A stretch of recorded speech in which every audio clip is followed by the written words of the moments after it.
இந்த தேர்தலில் நான் போட்டியிடுவதாக இல்லை, என் கட்சியும் எப்படித்தான். ஆனால் இந்த கூட்டணிக்கு எங்களுடைய எல்லா ஒத்துழைப்பும் இருக்கும்.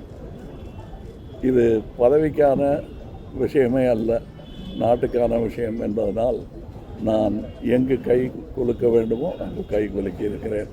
இப்பொழுது நாங்கள் ஒப்பமிட்டிருக்கும் எங்கள் அறிக்கையை இவர்கள் மாண்புமிகு முதல்வரும் என்னுடைய கையெழுத்தும் இருக்கும்.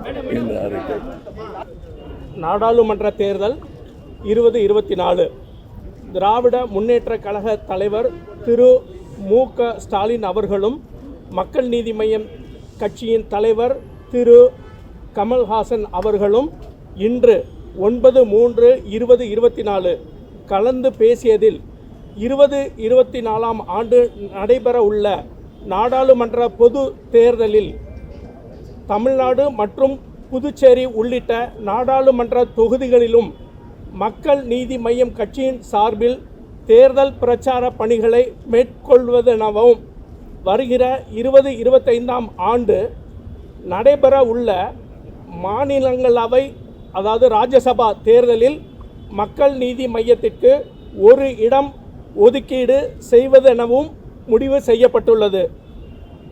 மக்கள் நீதி மய்யம் தலைவர் ஐயா கையெழுத்து போட்டிருக்காங்க, சிஎம் ஐயா கையெழுத்து போட்டிருக்கிறாங்க.